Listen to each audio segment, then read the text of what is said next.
하게 돼서 아주 반갑습니다. 먼저 오늘 이 집회를 주선해 주신 청주 지역 자유민주시민연합 이재수 대표님을 비롯한 우리 애국동지님들께 감사를 드립니다. 그리고 오늘 함께 서울에서 동행해 오신 우리 애국동지들께도 감사의 말씀을 드립니다. 저는 태극혁명 국민운동본부에서 고문을 맡고 있습니다.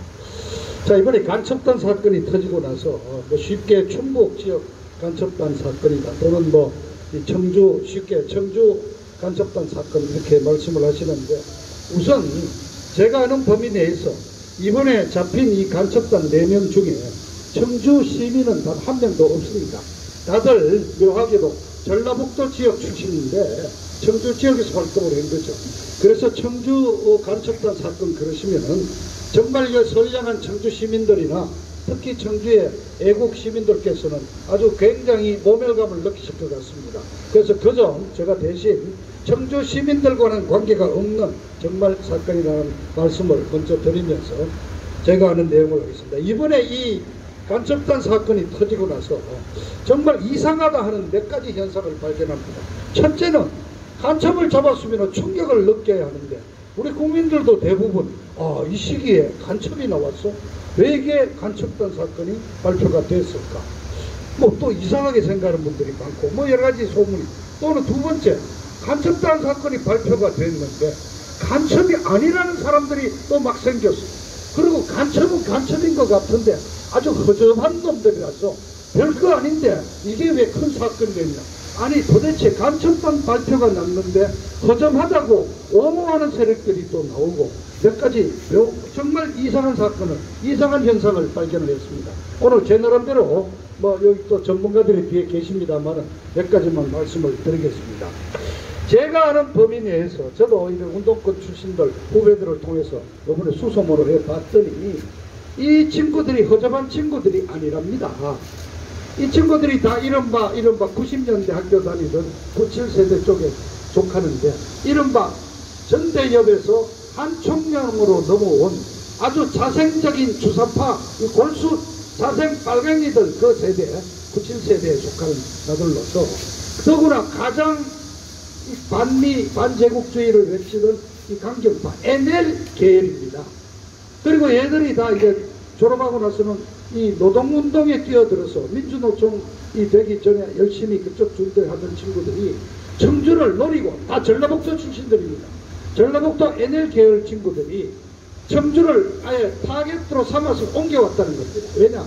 청주의 이 과거 청주는 저희 어릴 때부터 교육의 도시, 아주 선비의 도시, 정말 투행금지도 필요 없고 범죄가 가장 낮은 청정한 도시 이렇게 우리가 알고 있는데요.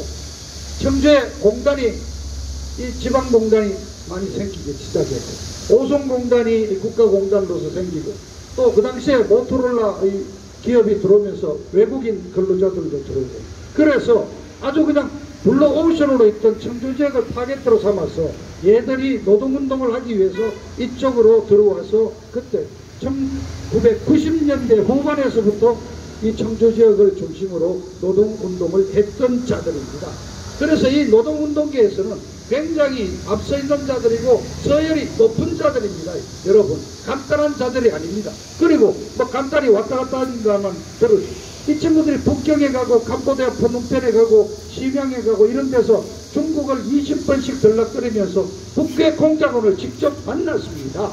이른바 과거 225구 지금은 나중에 지금 국제문화 교류청가 이렇게 되어 있는데 얘들이 만나가지고 직접 진행을 내려서 사실 이 자들이 먼저 본래 만들 이름은 조선노동당 자주통일 충북지역당으로 만들기로 했다는 거 아닙니까? 그런데 북괴에서 아니 조선노동당 이름도 빼고 지역당이라는 이런 거는 숨겨야 한다. 우리와 연계를 숨겨야 한다. 이렇게 해서 이른바 자주통일 충북 동지회 이런 이름을 빌렸지만은 이 자들은 처음부터 북괴 조선노동당의 충북지역 지하당을 만들겠다고 작정한 자들입니다.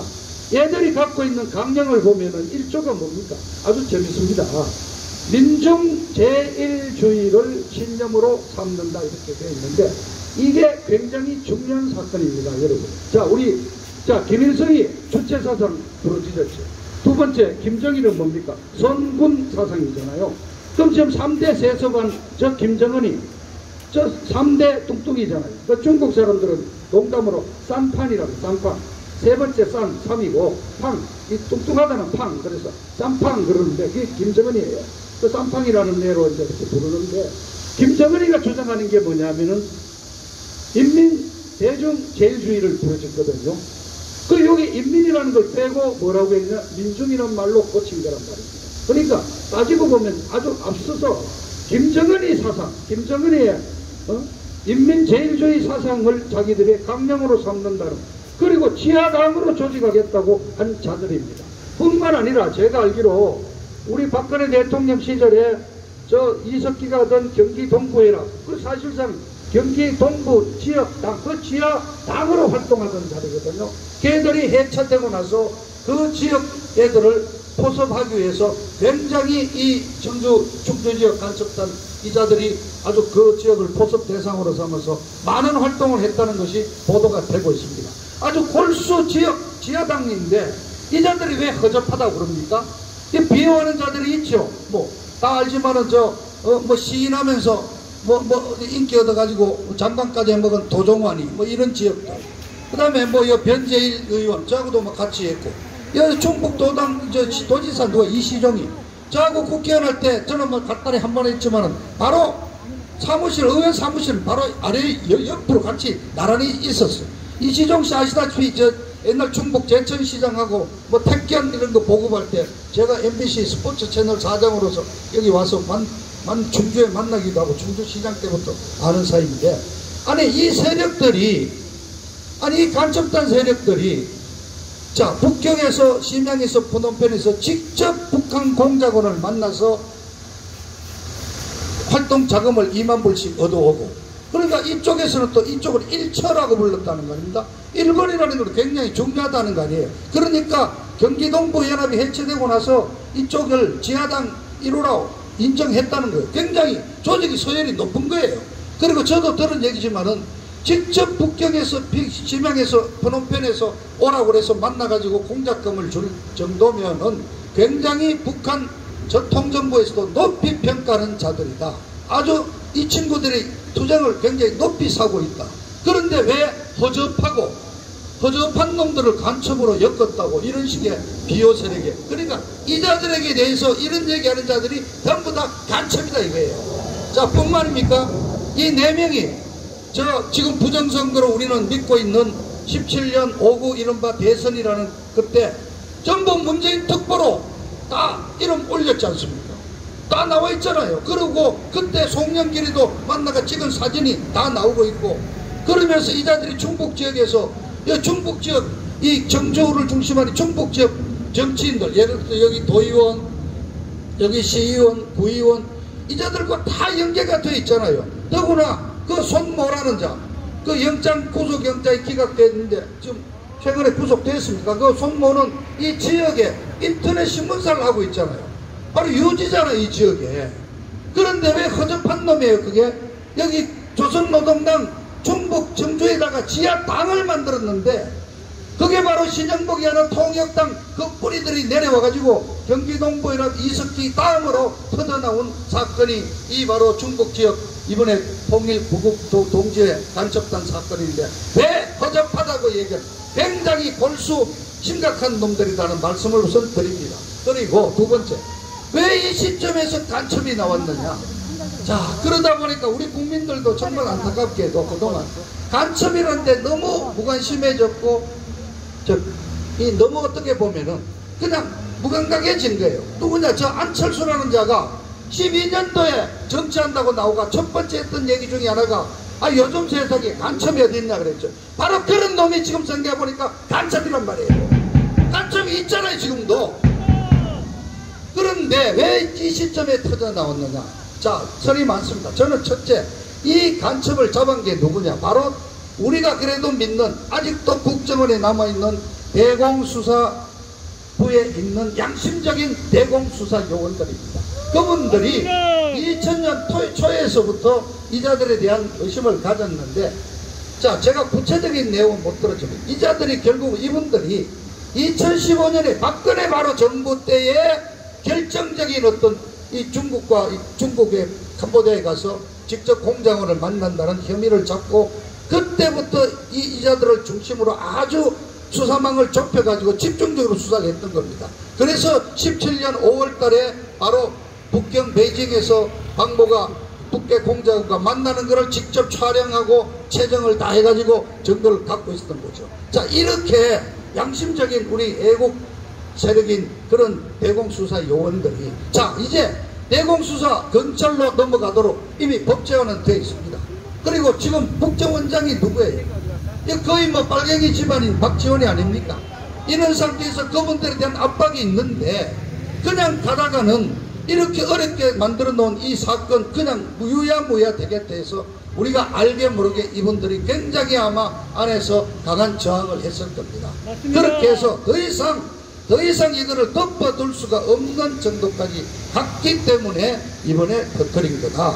그래서 저는 이 간첩단 사건이 박근혜 대통령 시절에 이게 바로 확실한 증거를 잡고 수사가 이루어졌던 사건이라는 말씀을 우리 애국 동지들에게 분명히 말씀드립니다. 자, 그 밖에 국정원 내부에 어떤 싸움이 있었다. 충분히 있을 수가 있는 일입니다.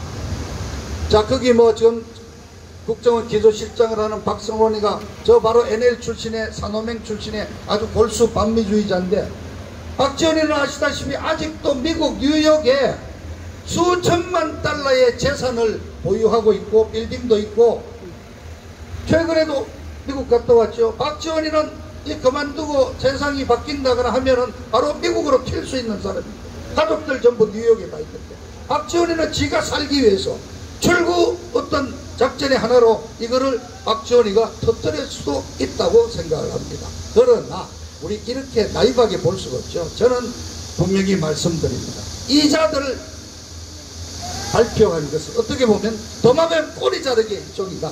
이자들을 더 이상 뒀다가 더 사건이 커지게 되면 더 엄청난 것이 나오기 때문에 이자들을 선에서 마무리하는 정도로 꼬리 자르기를 했다고 저는 분명히 말씀드립니다. 자, 왜냐 이 사건 관련된 보도를 보면은 이 수사 과정에서 청와대에도 관련설이 있기 때문에 청와대 쪽도 계속 뭔가 수사를 하겠다고 했더니 대검찰청에서 더 이상 수사를 확대하지 말라고 이렇게 노했다든가 여러 가지 내용이 나오거든요.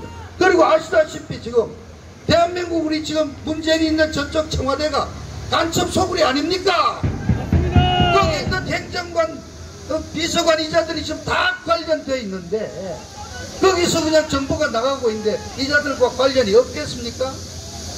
자, 이자들이 중국 지역 정치인들 만났고 그런데 이자들이 나오니까 허접한 놈을 잡았다는 둥 오히려 고소를 하고 말이지.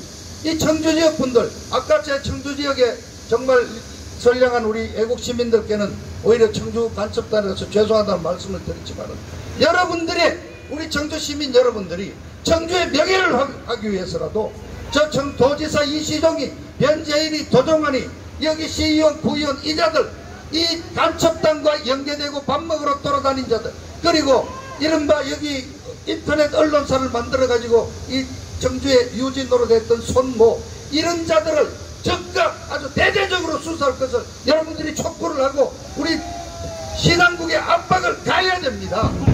그리고 이 사건이 5월달에 드디어 터져 나왔는데 구속되는데 2달이나 걸렸지 않습니까? 자, 대공수사부에서 압수영장을 청구해도 3번 기각돼 이런 식으로 해가지고 겨우겨우 해서 구속영장도 2번이나 기각돼 최종적으로 국정원에서 북경에서 만날 때 했던 그 최종 자료 이런 거를 몽땅 거의 다 갖다 주니까 이 판사가 겨우 구속을 시켰는데 그 중에 또 인터넷 신문사는 손모 주범은 현재 위원장인 놈은 기각을 시켰지 않습니까? 이 청주 지역의 판사들도 완전히 김명수에 떨거진가? 맞습니다. 완전히 간첩들을 그렇게 비유하고 영장 압수수색 영장을 3번씩이나 기각하고 이 청주 어떻게 청주 지역에 이 지도층 세력들이 몽땅 이자들과 연계되어 있다. 전 정말 한심한 겁니다.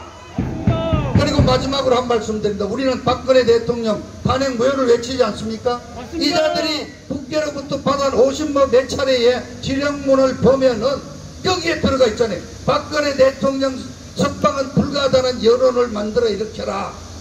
거기 또 보면은 작년 4.15 총선거를 앞두고는 이 자유민주 정의 세력들이 이 아주 압승을 거둘 수 있도록 해야 된다. 그리고 저 황교안이는 그냥 매장시켜버려라. 뭐 이러시. 심지어 얘들이 내년 3월 9일 대선을 앞두고 벌써 지령이 내려왔지 않습니까? 제2 민주저항 세력들이 통일체를 구성해서 내년 선거를 앞선대. 그렇습니다.